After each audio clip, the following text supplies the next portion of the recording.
This is Tyler with Power Tank, and in this video we're going to show you how to use your new power tank.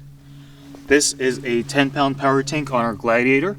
It has an XP400 upgraded regulator and a stiffy extension. If you want to learn more about the stiffy extension, click the video link in the description. Otherwise, the function is the same, so we're going to get started. Here I have my 30-foot hose. When you first get your power tank, you will have to put your couplers on the end, but that's very simple. It just takes a couple wrenches. One thing I do want to point out is we have swivels at both ends, so when you are putting your couplers on, make sure that your wrench goes over both halves of the swivel, and that way it won't spread and cause a leak. You're going to take the male end, and that just goes right into the coupler, clips in automatically.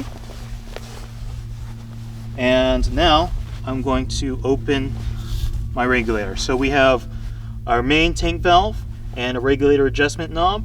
1, 2, always 1, 2. So I'm going to open this just like a water faucet, give it a couple turns, and then I'm going to open my regulator. So we have a gauge. Here's your output pressure.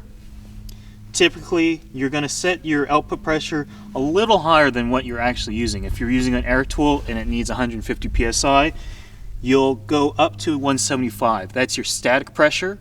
Once it starts flowing, your actual pressure will be closer to 150, which your tool needs.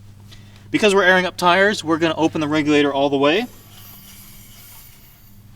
Our regulators like to be open all the way, so that's how you're going to get the best performance. We have our new Ventoso tire inflator. This comes standard in most of our packages, and it clips into the super coupler like so. 1, 2.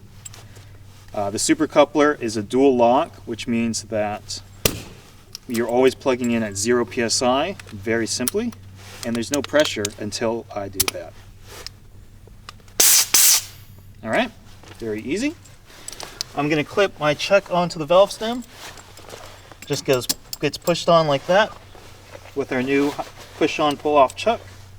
Right now I'm at 10 psi, and you just squeeze the trigger just like that. So I'm going to go back up to 20. That's typically what we'll run on the street here in Moab.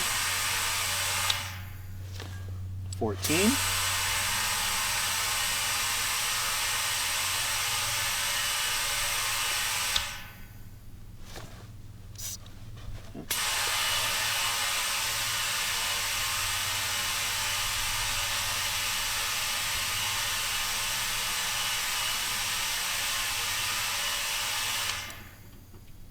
.21.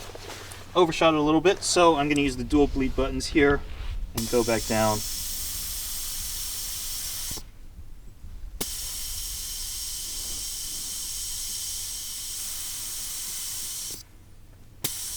Now typically, if we're just heading home quick from the trail, I'm not too worried about getting exact pressure, and typically more pressure on a tire isn't harmful to it, at least by 1 or 2 psi.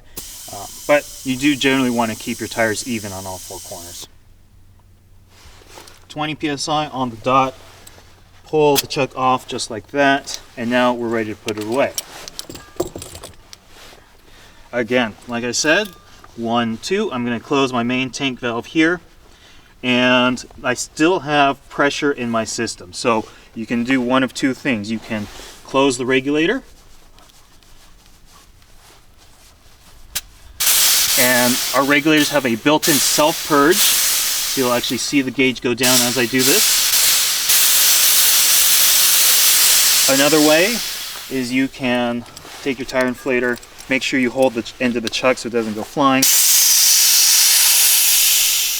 and let the remaining CO2 out that way. Now I can finish closing the regulator, and you just want to go until it stops. Nothing on a regulator requires very much strength. It's always 2 finger tight, 2 finger tight. That's all you need. Now that all the pressure is released, I can disconnect my tire inflator. I can disconnect my hose. And we can coil it back up.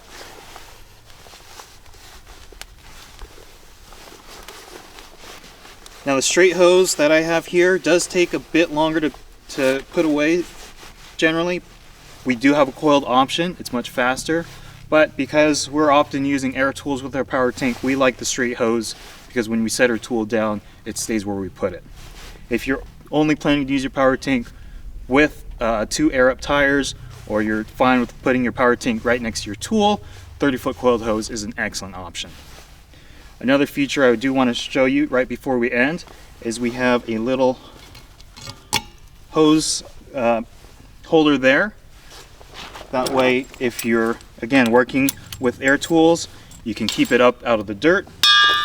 And if you're switching between multiple air tools, you can put one in the center, just like that. All right, thank you for watching. Check the video description for links to other instructional videos and product links to our website.